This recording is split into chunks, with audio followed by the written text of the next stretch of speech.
What's going on, everyone? Welcome into the PFN NFL Draft YouTube channel, here for a special video recapping the 2023 NFL Draft with the best and the worst draft classes. Here to break it all down with me is Ian Cummings, our NFL Draft analyst. He can be found on Twitter at IC_draft. Ian, we are past the NFL Draft, my friend. You've had a chance to breathe a little bit. How are you?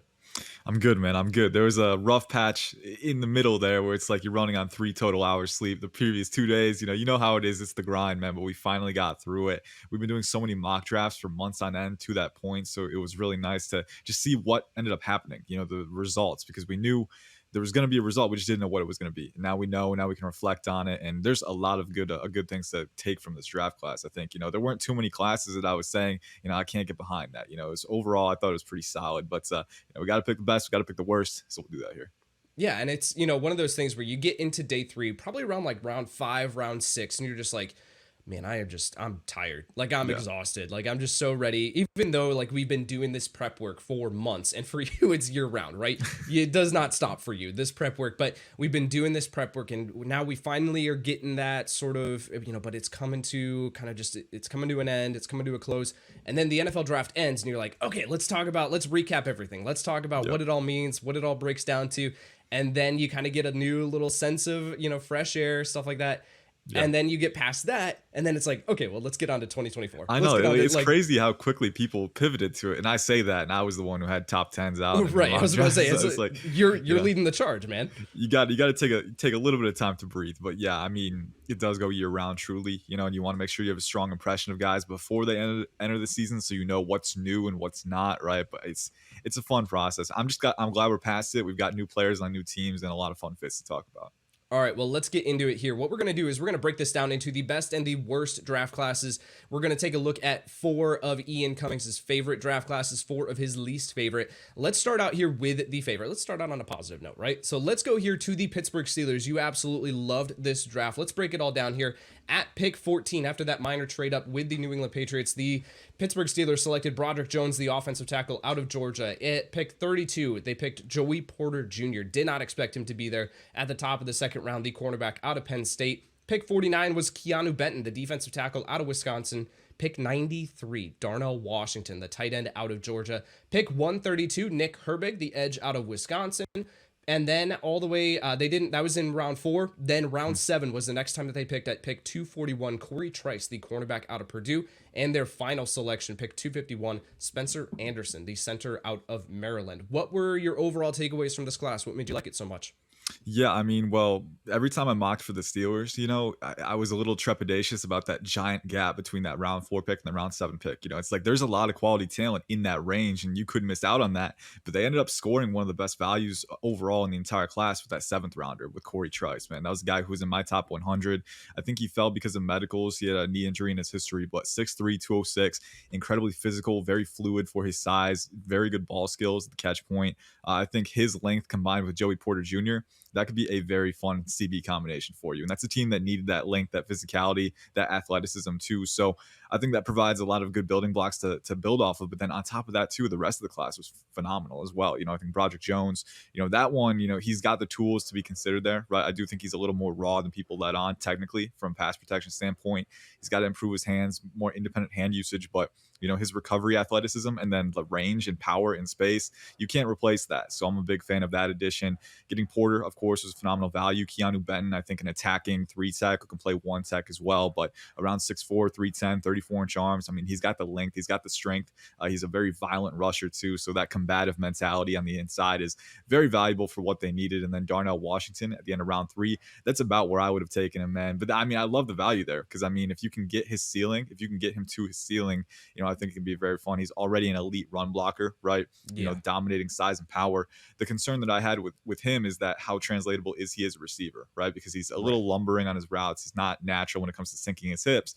But, if you can get him to that point and if you can help him improve his catch technique too, he can be a very good red zone threat. He's a bull. He's a moose out in space. So he gets the ball. He's very tough to tackle just one-on-one. So it's a fun ad. I think overall they scored a lot of great value. I think the whole class from top to bottom, even Spencer Anderson at the very end, he's a guy who provides interior line depth. So there weren't too many criticisms that I had for the Steelers. I think they knocked it out of the park, and they needed to because they got a young quarterback that they're building around, Kenny Pickett.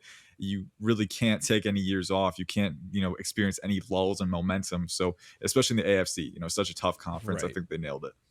Yeah, I think as we sit down to do draft grades, and there's a lot of conversation right now about the purpose of draft grades and the benefit of it. But as we sit down to do these draft grades, you have to say, did this team get better in this NFL draft, right? In this previous draft, did this team get better? And as you look at the draft picks that they got and the value that they got them, you have to absolutely say, yes, the Pittsburgh Steelers got absolutely better coming out of this NFL draft. You look at Broderick Jones on the offensive line, what he's able to do at the tackle position, an upgrade over Dan Moore or Okorafor there. It depends on which side he's going to play, but definitely an upgrade with what, and you didn't give up a ton to move up to go get him. Joey Porter Jr., as I think he has elite upside. He's got some things to clean up, but absolutely elite upside. And then, of course, like you mentioned, Corey Trice, like that defensive side got better. And then the part that I really, really love is adding Darnell Washington where you did does not require, and then having Pat Fryermuth above him on the depth chart does not require him to be the star of your offense's passing attack, right? What you're going to be able to do with him is you're going to be able to run the football very effectively with him, but then also in the red zone. That is, I mean, look at all the weapons that they have in the red zone now, right? Pat Fryermuth, Darnell Washington, George Pickens, incredible ball control, ability in the air and ability to go up and pluck it. Then Allen Robinson, hypothetically, should be really good at that at that aspect of the game, right? So it's like this is all building around Kenny Pickett. You have him on the rookie contract. You need to go invest, and that's absolutely what they did. They got better on the offensive and defensive side of the ball. Let's go to the Indianapolis Colts here. Obviously, when you get yourself a quarterback prospect like Anthony Richardson at the number 4 overall, number 4 overall pick, you're going to get a pretty solid grade here. Anthony Richardson at pick number 4, the quarterback out of Florida. Julius Brents, the cornerback out of Kansas State, at pick 44. Then at pick 79, Josh Downs, the wide receiver out of North Carolina. People were talking about him going to Buffalo at pick 27 going into that NFL draft. So really surprised that he was still there. Blake Freeland, the offensive tackle out of BYU, an incredible athlete, at pick 106 in the 4th round. Ade Adebaware, the defensive tackle out of Northwestern, at pick 110. Darius Rush, the cornerback out of South Carolina, at pick 138 in the 5th round. Man, we're still going. Daniel Scott, the safety out of California, at pick 158. 162, Will Mallory, the tight end out of Miami. 176, Evan Hull, the running back out of Northwestern. My goodness, I need to take a breath. Titus Leo, the linebacker out of Wagner, at pick 211. Jalen Jones, the cornerback out of Texas A&M, at pick 221. And then Jake Witt, the offensive tackle out of Northern Michigan, pick 236. Ian, I need you to just talk, man, because I got to catch my breath. Yeah, I was gonna say, it sounds like an audition for being an auctioneer. Like we got 200, 200, we got 300, 300. Like, oh my god, dude, they had so many picks, man. I swear, it's crazy. And they banked on upside with every one.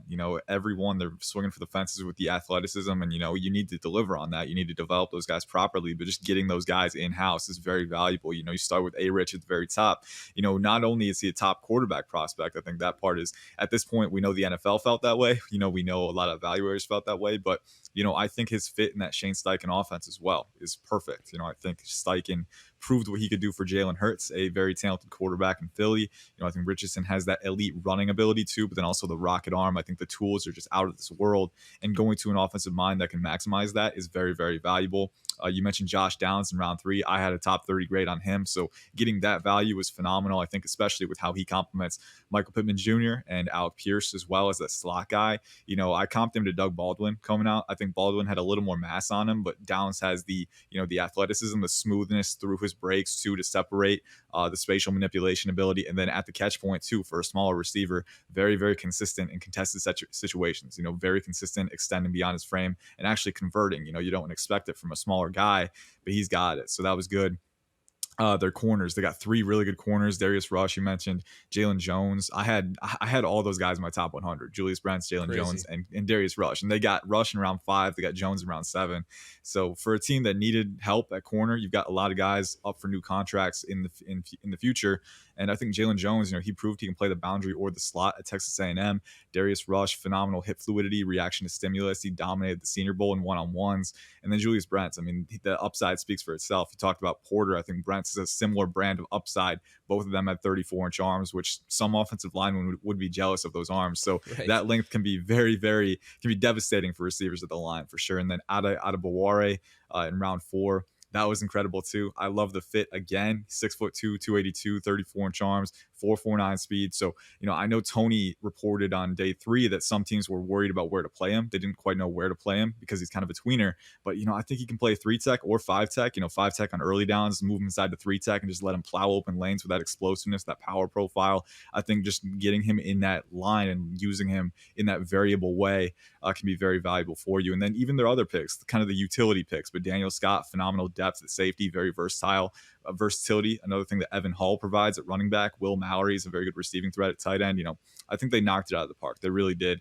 You need to see it progress a little bit, but if you ask me, what draft class am I most excited to see pan out, it's the Colts. Not just because of the volume, but also the natural raw talent that they got at each spot. I mean, Adebawore being there at pick 110 is still just mind blowing to me. Yeah. Like, I can't believe that he was there for, even if you do have questions, like, the athleticism speaks for itself. You have some development to do with him, but the athleticism is just stupid. I mean, go look at his combine numbers. Go look at his combine numbers. It's absolutely insane. It's one of those things where, like, pack on 10 pounds onto him, and then you can put him at 3 tech. He's still going to be incredibly explosive. And the Colts have Grover Stewart at nose tackle too, who can encumber double teams. So isolating those one-on-one matchups, I love that fit just from a player-to-player standpoint too. Right. I mean, even if you don't know what to do, then cut 10 pounds off of Adebawore and put him out at edge. And he's still, I mean, he'll run a 4.55 instead of a 4.49, right? Like, it's one of those things where that explosiveness is still going to be there. It's incredible value. And then, but the thing that I wanted to touch on really quick before we move on to that next favorite class of yours is with a lot of teams that go up and they get their quarterback or they take a quarterback within the top 5 picks, you look at often the receiving core, the supporting cast around them, and you're like, it is so difficult to see how this player can immediately produce, right? Because you often have, I mean, even look at Bryce Young and where he's at with Carolina, right? Like, it's Adam Thielen towards the end of his career. It's DJ Chark, who's been playing on 1-year deals. Hayden Hurst is, he's a fine role player. He's a fine tight end, but he's not the star of a passing attack the way that a Travis Kelce is. And, so these other pieces, like, that's not exactly a top 5 receiving core in the NFL. With Anthony Richardson falling to the Indianapolis Colts, it's Michael Pittman Jr., it's Alec Pierce, it's Mo Alley Cox, it's Jelani Woods, it's Josh Downs, who I think is a perfect complement out of the slot as a Paris Campbell replacement. You got Jonathan Taylor out of the backfield. You got a solid offensive line when everyone's healthy. Like, that is a situation that I think is the perfect landing spot, not to even mention, like you mentioned, the scheme, the coaching that he's falling into. I think Anthony Richardson fell into the absolute perfect situation for him to produce immediately in the NFL. Let's go to a much talked about draft class, the Green Bay Packers here. We are still in your favorite classes here. Let's go to pick 13, Lucas Van Ness. Not exactly where we thought they would go. Probably should have anticipated that they would go this way, other than with JSN still on the board. But Lucas Van Ness, the edge out of Iowa at pick 13. Then we go down to pick 42, Luke Musgrave, the tight end out of Oregon State. All the upside in the world there. Pick 50, Jaden Reed, the wide receiver out of Michigan State. Pick 78, Tucker Kraft, the tight end out of South Dakota State. Pick 116, Colby Wooden, the defensive line out of Auburn. Pick 149, Sean Clifford, the quarterback out of Penn State. I'm sure we'll talk about that one. Pick 159, Dontavian Wicks, the wide receiver out of Virginia. Pick 179, Carl Brooks, the defensive tackle out of Bowling Green. Pick 207, Anders Carlson, the kicker out of Auburn. And then pick 32, we're not done. Pick 232, Carrington Valentine, the cornerback out of Kentucky. Pick 235, Lou Nichols III, the running back out of Central Michigan. Man, a ton of 7th round picks. Pick 242, Anthony Johnson, the Anthony Johnson Jr., the safety out of Iowa State. Pick 256, Grant Dubose, the wide receiver out of Charlotte. Give me your takeaways for this draft class. Why'd you like it so much? That's another class where you have to take a breath before finishing, man. There's just so many picks, I swear. But yeah, that's another one where, the Packers class was interesting because it got some heat for the Sean Clifford selection and the kicker selection, which to me were weaker picks for sure. Clifford, I think his athleticism alone, he could have been draftable by his athleticism and experience. But I mean, I think there were better backup spots on the board. And then that kicker too, I think there were better kicker options. Now, Ali can corroborate. He's the special teams guy. But, Carlson, looking up his stats, I think he connected on less than 70% in 2021, just over 70% in 2022. So you want to see more consistency from drafting a kicker. It's such a volatile position, but we've spent enough time on those. Let's talk about what the Packers did well. Basically everything else, right? Lucas Van Ness, I love his profile and how he fits the Packers. They tend to favor big edges who are really athletic, and 6'5", 272, 34-inch arms, 4.58, 40-yard dash. So explosive, incredibly powerful. That power profile is just insane too. But one thing that I always stuck with Van Ness through the process. One reason that I'm higher on him, even though he's a little bit more raw than you would prefer, is because, for a taller guy, he's so good, so proficient at rolling his hips through rushes and acquiring proper leverage and playing with that leverage, right? So I think that will be a very good foundational catalyst for him as he keeps building on his game. That tight end duo, Luke Musgrave and Tucker Kraft, I think they play off each other very well. Musgrave is your explosive, long striding vertical threat who can just bust the seam open, but then Kraft as well can be an underneath threat with his run after catch ability. He's a smooth athlete in space too, and he's a very good blocker. So I was a big fan of that combination. Jaden Reed, if you were going to pass on JSN in round one, I think the guy that I would prefer, that I would target in round two to compensate, is Jaden Reed, because, he's 5'11", 180s around, maybe 191 at his max. But, I think he's explosive. Again, he's got vertical speed for sure. He's got the athletic tools. But then beyond that, too, he's a very nuanced, twitchy, fleet-footed separator at the line. His release and stem work is superb. It's one of the best in the class, to separate independently. And then at the catch point as well, you don't really associate guys that are undersized like him as being elite catchers of the football, but that's what he is when it comes to body control, positioning. There were a ton of catches at Michigan State where it's like, how did he get himself in the right spot for that? How did he get his hands on that and secure it right through catch? So, I think Michigan State's passing attack, I think poor quarterback play diluted his output at times. And I'm really excited to see what he does with Jordan Love and with Christian Watson spreading the field vertically with Romeo Doubs on the other boundary too. I think that can be a very good fit. And I wouldn't be surprised if Jaden Reed kind of picks up a niche right away as that target funnel for Jordan Love, just because of how reliable he is in all three phases. But going beyond that too, man, day three, I thought they knocked day three out of the park as well. Colby Wooden is actually one of the picks I'm most excited to see pan out. He's not the most exciting player. He's not the flashy guy on the surface, but, around 6'4", 286. He's one of those guys who's kind of a hybrid. He can play three tech if you need him to, but he's also got enough athleticism to work outside and be another big edge for them in their rotation if they want to move him out there. For sure, he's got a nuanced pass rushing set. Carl Brooks, 6'3", 300, but he's another one with a very vast pass rushing arsenal. And he's another guy who can play really anywhere you want him to. Carrington Valentine was phenomenal value. I had a top 100 grade on him, and they got him in round 7, right?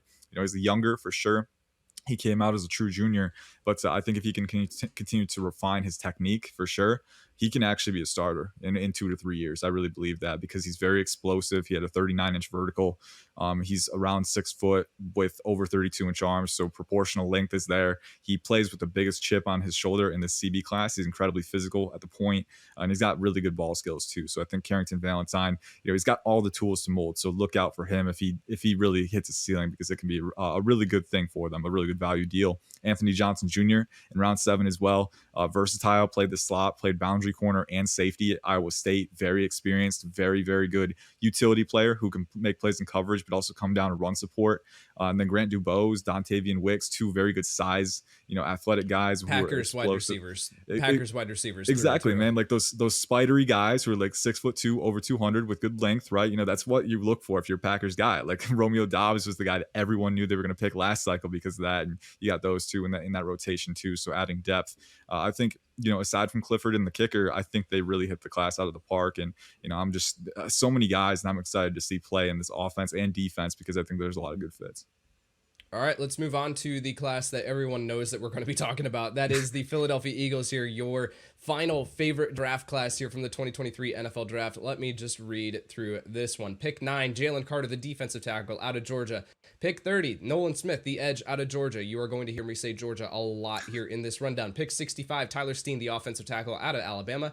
Pick 66, Sidney Brown, the safety out of Illinois. Pick 105, Keely Ringo, the quarterback out of where? Georgia. Pick 188, Tanner McKee, the quarterback out of Stanford, who is just a mirror of Jalen Hurts. No, I'm being sarcastic there. Pick 249, Moro Ojomo, the defensive tackle out of Texas there to round out the draft class. Give me your takeaways here. It's hard not to be excited about what the Philadelphia Eagles here did, on top of getting themselves DeAndre Swift on draft day. Yeah, for sure. I mean, the Georgia guys alone, I think that's a great foundation. Jalen Carter, right? Kind of getting those guys together again on the defensive line with Jordan Davis as well. I think Jordan Davis is a guy who the returns in year 1, we're kind of expecting him to get more, progress in year 2, being a nose tackle at the NFL level. But again, he's one of those guys with the size, the mass, to encumber double teams again and isolate one-on-one opportunities. And, for doing that for Jalen Carter, right, who's that 6'3", 300-pound, just ball of energy in the line, incredibly violent, explosive, powerful. Character concerns aside, if those weren't a part of the picture, there's a Right. good chance that maybe he would have gone number one or number two. Like he's Right. that good, right? So getting him at number 9, sending a fourth round pick to trade up one spot just to make sure that you lock that pick in. I think that was a good move for them. And then getting Nolan Smith at the tail end of round 1, again, he's a guy who compares, with his strengths very favorably to Hassan Reddick, who they've had success with, that explosive, bendy rusher. I do think he can continue to refine his pass rushing set, but he's another guy who I think he ran a 4.39 at the NFL Combine, Stupid. 41.5-inch vertical, just a stupid athlete, man. And then, he's got the best bend in the class, in my opinion. He just needs to learn to apply it better, but he's a phenomenal run defender as well in space. So, I think you're getting a ton of great pieces on that defense. Sidney Brown, man, that was a fun pick in round 3. I'm excited for that one because I think he's another very versatile safety who can play in space, can play in the box too. But he's rocked up, man, and he's around 5'10", I want to say, but over 210 pounds. So that's really good frame density. You don't see that very often. He comes downhill, he lays the wood. He's very explosive as a closer, instinctive in coverage, can recognize patterns and close in. Can play the slot if you need him to. So I love the versatility there. And then my favorite pick was Moro Ajomo in round 7. I mean, he was another guy who I had a top 100 grade on, 6'3", 292, 34.5-inch arms. So that combination of natural leverage and proportional length, you don't see that very often. I mean, this is a guy who can get under opponents so easily. And then he's got incredible power capacity with that length and with his explosiveness, 33-inch vertical. Got to see it in person at the Shrine Bowl, but there was one rep where one-on-one, he drove straight into his opponent's torso and drove him back like 10, 15 yards, just like that. So, the power capacity is absurd with him too. He's a very good run defender already. He needs to refine his hand usage as a pass rusher, but you look at what he can do with that athletic profile. Again, this is a guy who can play 3 tech or 5 tech, alignment versatility, upside to unearth. I think that that pick was such a phenomenal value too. And then even Tanner McKee, I probably wouldn't have taken a quarterback. I would have maybe tried to swing for one in the undrafted pool if I'm the Eagles, right? Because I don't think they need to. But getting him, he's got great arm talent as well. So again, maybe he's a guy that you flip for a pick down the road. Overall, not as many picks, not as much volume as we saw in previous classes. But I think with the picks that they had, and obviously Keely Ringo as well, getting that value in round 4, I think they really knocked it out of the park. They got themselves some athletes. That is Yeah. for sure, right? You talked about Nolan Smith, but then Sidney Brown, the safety out of Illinois, we talked about him, 5'10", 211, 4.47 40-yard dash at the combine with a 1.51 10-yard split, a 40.5-inch vertical jump, and a 10-10 broad. 23 reps on the bench just to round that number out. Let's move on to they can't all be A+ grades here. They can't all be A+ draft classes and draft hauls. So let's move on to some of the teams that you didn't enjoy here. Let's go to the San Francisco 49ers draft class here. Obviously, no first and second round picks, so that is going to mean that you're operating a little bit behind the 8 ball from a draft grade standpoint. But pick 87, Jair Brown, the safety out of Penn State. Pick 99, Jake Moody, the kicker out of Michigan. I'm sure that we will spend some time talking about that one. Pick 101, Cameron Latu, the tight end out of Alabama. Pick 101, Darrell Luter Jr., the cornerback out of South Alabama. Then pick 173 in the 5th round, Robert Beal Jr., the edge out of Georgia. Pick 216 in the 6th round, D. Winters, the linebacker out of TCU. Pick 248, Braden Willis, the tight end out of Oklahoma. Pick 253, Ronnie Bell, the wide receiver out of Michigan. I didn't even know that one. I missed that one. Pick 255, Jalen Graham, the linebacker out of Purdue, to round out the draft class. What didn't you like about this draft class? Yeah, and it's one of those things where overall I thought most of the NFL had pretty solid classes. And even the 49ers class, there were reasons to. I think there are, some redeeming qualities for sure. I think Darrell Luter on day 3, I love his skill set. Again, as that corner who's explosive, really good proportional length, very competitive, again, with great ball skills. So, we've seen them find gems at corner before. They did it with Diamador Lenoir, with other players as well. So I think they can do it with him. D. Winters, I think he ran a 4.49 at the combine. So getting a rangy linebacker who's very aggressive in the box, very good closing speed.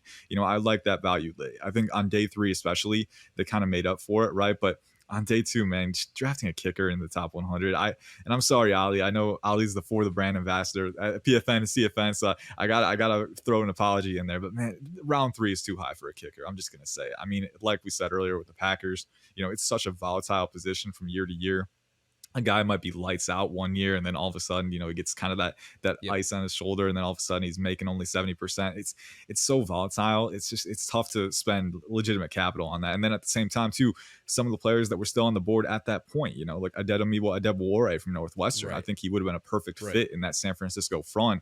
NASCAR fronts, alignment versatility, again, just attacking. That would have been a great fit. And I think drafting a kicker over that too, there were a lot of good players that we'll look back 2 to 3 years down the line that really panned out on day three, early to mid day three, and the 49ers drafted a kicker over them, right? Jake Moody might be one of the best kickers in the league, right? But, I still think the impact, relative impact for a guy who actually plays on the offensive or defensive line, or, provides impact on that 3 down phase, I think is more valuable than a kicker at that point. So I think, that to me was just tough to get past again. And then there were some other value picks that I wasn't super keen on. I think Robert Beal Jr., was a little early for me. Now, day three, it's tough to scrutinize any day three pick, right? Right. Because that's where the draft boards really start to, kind of spread out across the league. But, he's a guy who wasn't super productive in college. I think he's more traits than production right now. And, being as experienced as he is, I question if he can get to that point. He just might be, a guy with raw tools who might never put it together, right? But, again, it's tough to scrutinize. The biggest thing for me was the kicker. I think the kicker, taking him that early is tough for me. You miss out on a lot of value there. Yeah, it's not just about, Jake Moody, the kicker at that part in a vacuum, right? It is, you have to look outside of it and factor that into draft grades of like, what did you let up? What did you let pass by you by taking that kicker there, which is such a volatile position? You did a great job of breaking that down. So it's like, what did you pass up by drafting that kicker there who might not be on your roster in 2 years because you had to move on from it because you just need to sign someone who is making kicks if Jake Moody does. Roberto Aguayo, just real quick, Right. just an example. Right. Like he went round 2 and everyone was talking about him as the next big thing, at the kicker Right. position. And then he flamed out in 2 years, right? It's one of those things where, and I feel like being drafted early, I don't know if this is a thing, but like, maybe you can put inordinate pressure on a kicker, right? To live up to that draft capital. So it's tough. A lot of factors into it, but yeah, it's tough to, say that you got optimal value there, I guess. Yep, for sure. All right, let's move on to the Washington Commanders here as a draft class that you weren't exactly the biggest fan of. Pick 16, Emmanuel Forbes, the cornerback out of Mississippi State. Pick 47, Jartavius Martin, the cornerback / safety out of Illinois. Pick 97, Ricky Stromberg, the center out of Arkansas. Pick 118, Braden Daniels, the offensive tackle out of Utah. 137, KJ Henry, the edge out of Clemson. Pick 193, Chris Rodriguez Jr., the running back out of Kentucky. Pick 233 to round out the draft class, Andre Jones, the edge out of Louisiana. Break it down for me. What didn't we like about this class? Yeah, for sure. This was another class where, I do like some elements of it. I think for me, anytime I don't like a class, it's not like, oh, this is going to pan out badly for them. It's like, all right, prove it. You went against the Right. grain, now prove that it was the right decision, because right now I'm not quite seeing the vision. Again, I think Emmanuel Forbes in round 1, I can see where they're going for. And I read that the Commanders wanted a guy with that my ball mentality, a guy who has that playmaking upside. And, there's very few guys who are better natural playmakers in this class than Forbes at the catch point. He broke the CFB record for pick sixes, right? So, he's got the track record for sure, but he came into the combine at 166 pounds. That's a massive size outlier at corner. And I think, he is longer, for his frame. So he's longer, leaner. I think that helps him play up a little bit. But, if you want a guy with a my ball mentality, Christian Gonzalez was there, my CB1, and I also read that, maybe they wanted a guy who's a little more physical. Christian Gonzalez, has enough physicality, I think, to get by, but that he's more finesse for his size than you would expect. So, I can see that. But then if you want physicality too, Deonte Banks was on the board. He's one of the most physical corners in the draft. He's around 6 foot, 200 pounds. So size is not a concern with him. I just think, it was a reach on my board. I like that, they're addressing the playmaking, because that is a defense that could use more turnover generation. But I'm worried that it comes at the cost of translatable play strength, right? So that was kind of a concern for me. Jartavius Martin, Quan Martin, in round 2 was a little bit of a reach on my board. Again, I can see it because he is very, very explosive. I mean, 44-inch vertical. The guy jumped out of the gym at the combine. Very, very physical guy downhill, but he can play the slot. He can play safety as well. So, ball skills are there for him. I just think, zone awareness can be a little bit better sometimes. He does have some missed tackles coming downhill. So I think there's still a little bit more room for refinement. I like the upside with those two pieces. I just think, right now you need to do some work before you convince me. Right. So, that kind of factored in there. And then I think, for Washington, it wasn't just about what they did. It was about what they didn't do. I would have liked to see them address edge earlier, especially with Chase Young, his 5th-year option being declined, and Montez Sweat, his contract's going to be up in the next couple of years too. So we got KJ Henry, who I think is going to be a phenomenal third edge for you. I think he's a great rotational piece, but he doesn't have a ton of upside. He's not, an elite size threat either. He's a guy who's very nuanced with his hands. He's got good bend for his size. He will be a solid pass rush catalyst for you, but I feel like this edge class had a few more guys that they could have gotten at value. Isaiah McGuire is one that I circled in round 3 for them, and he fell to round 4. But, if they'd gotten him, that's traits, that's production, that's elite power profile. That's a missed opportunity that they could come to regret, especially with so much turnover coming at the edge. I did like the interior offensive line additions. Ricky Stromberg could be a starting center in the future. He's an underrated player. Braden Daniels was solid, but I just think they missed a few opportunities there. And then Chris Rodriguez too. On day 3, again, it's tough to scrutinize too much, but Antonio Gibson's going to be a free agent next year. I would have loved to get and you already have Brian Robinson, who in my opinion is a little redundant with Rodriguez. He's kind of a one cut back who, once he gets churning downhill, he's a physical finisher, right? But I think I would have liked to have a running back with more receiving upside there. So just things that they missed out on that maybe could come back to bite them. We'll see. But especially with Ron Rivera, the pressure is kind of mounting for him. It's a new regime. Yep. He's been around for a few years and hasn't really done much. So it's like the pressure's on to really make some big moves and really take this roster to the next level. And, I think these additions could do it, but I'm not convinced yet. Well, it's a big thing too with Ron Rivera, what you mentioned there, like you got to win right now. And you're going into this year with Sam Howell and Jacoby Brissett as your quarterbacks, right? Like that's what you're, banking on turning out. And it could, like, I'm not, I like Jacoby Brissett and Sam Howell. I liked him coming out. He could be that guy, but he's a 5th round quarterback, right? Like that's something where you have to take that into account.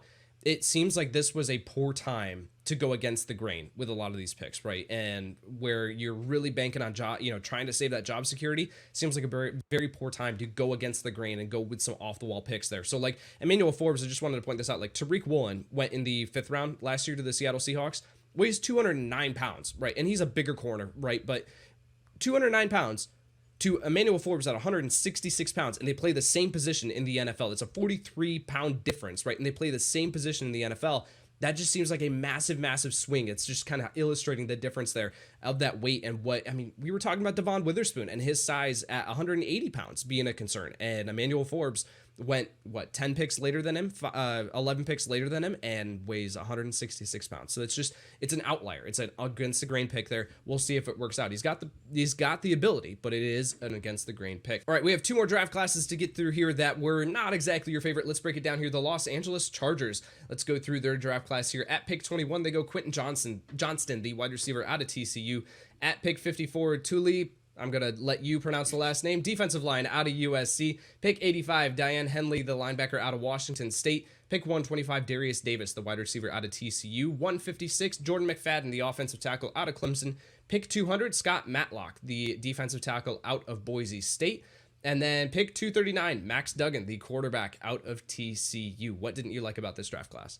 Yeah, so I actually liked the earlier picks. I think Quentin Johnston, again, I love the fit. He was my wide receiver 1 personally. The upside, I think the vertical element, the 3-level element is great in that offense. Tuli Tuipulotu, the edge from USC. Yeah, you're welcome. But he's going to be a fun player. I think he's a great fit. Rushing outside the tackles, a stand-up rusher at his size too, very powerful, driving through tackles. So I think he's a great rotational add with starting upside for sure.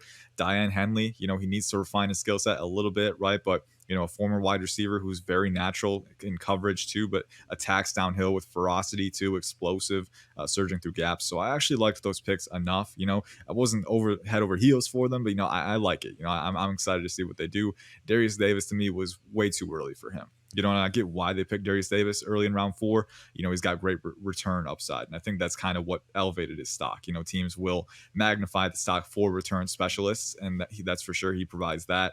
But I did have higher rated receivers on the board still. That Demario Douglas from Liberty is a guy that I would prefer there. And I think he showed out very well at the Shrine Bowl, at the Gauntlet, at the NFL Combine. Natural catching skills, but then also dynamic in all phases. Darius Davis, to me, when I graded him, I think returning is going to be his primary value, right? And I'd like to get another guy who's got more rotational upside in that wide receiver room. And then just the rest of the day 3 picks, Matlock was maybe a little early for me. That last pick was a little early. Jordan McFadden, I do like him as offensive line depth. I think he's very versatile. I liked that pick for sure. It's more that I just wasn't head over heels for the class, and especially in round 4. There's still a lot of value on the board. I would have maybe gone with another position because, if you're the Chargers, there was still some very quality interior defensive line talent. Add to that rotation, right. Maybe a cornerback. We know that they have some holes to fill in the future for cornerback. No immediate ones right now with J.C. Jackson, Michael Davis. But, you do have some potentially expiring contracts in the future. So, I would have loved to dip into this corner group for sure with that defense. But, overall, I liked some parts of it. I just didn't love it, right? I just want to see more, especially in the AFC West. It's such a competitive division. You need to use every pick you can get to maximize your winning chances. So They absolutely loved the TCU program this past year, apparently, with Yeah. Quentin Johnson, Darius Davison, and of course Max Duggan later on in that draft. It's really interesting. Their infatuation with like Easton Stick and Max Duggan, that backup quarterback, it's such a weird deviation from Justin Herbert and what you have. That's something that it's a totally different podcast. You get me going on it. It'll be like, why don't you match your backup quarterback to your starting quarterback, so that way the scheme isn't so drastically different if the starting quarterback goes down. Again, another podcast for another time. Let's go to the final one here, the Baltimore Ravens draft class here. Not a ton of picks to break down, but pick 22, Zay Flowers, the wide receiver out of Boston College. Pick 86, Trenton Simpson. They stopped the slide here for him, the linebacker out of Clemson. Pick 124, Tavius Robinson, the edge out of Ole Miss. Pick 157, Caillou Blue Kelly, the cornerback out of Stanford. 199, I'm not going to even. Malia, do you know how to pronounce that last name? Malisala Amave Laulu. Thank you. Offensive tackle out of Oregon. And then pick 229, Andrew Voorhees, the guard out of USC, who would have been going much higher than this if he did not tear his Achilles during the NFL Combine, or ACL, excuse me. So let's break this down. What about this draft class you didn't like? Yeah, I liked Zay Flowers in round 1. Again, great fit, great player. Not too much analysis needed from me there. He's dynamic. We know that for sure. And I think he complements what they have. Trenton Simpson in round 3. Not that he wasn't worth the value there. And especially with Patrick Queen's 5th-year option being declined, I can see why they would do it. I would have gone with the corner there, I think. I think their corner room, is still very much in need of an upgrade. And they do have some quality young players in that room. But especially with this class, this is a class where you invest early in the corner position because there is so much talent. And I thought, Caillou Blue Kelly, he's got upside for sure. But I do think, he's not the most fluid player. I think there are some times where he'll bite on route concepts. And, I think the processing, the fluidity, those are a couple red flags for me with him. I would have preferred, and also the vertical speed. There are times when he can get stacked pretty easily too. So, I would have tried to invest in early round corner talent for them, right? It's not that I don't think Trent Simpson is a good fit. And I think especially for the Ravens defense, as a guy who can play in the second level as an off-ball linebacker too, but also rush off the edge if you need him to. I like the versatility aspect. I'm just not sure I would have gone with that. I think there are some linebackers available in round 4, round 5, round 6, even later, who could have maybe provide that element for them at better value. And then on day 3, again, I liked most of the picks that they had. It was just really that round 3. I think you're missing an opportunity to really dive into this corner class and make sure that you get the most out of it. All right, there we are, the 4 favorite and 4 least favorite draft classes from our NFL draft analyst, Ian Cummings here. You can find him on Twitter at IC_draft. That will do it for today's little special video here on YouTube. Make sure that if you like NFL draft content, which I'm assuming that you do because you are still watching this video, make sure to hit the like button on this video and subscribe to the channel. Click that bell to get notified when new content drops. You are going to get a ton of content coming your way here on this channel, so make sure to do that here. Again, thank you so much for tuning in. Make sure to drop your favorite and least favorite drafts in the YouTube comments here. Make sure to do that before you head out. All right, that'll do it for Ian Cummings. I'm Kyle Yates, and we'll see you next time.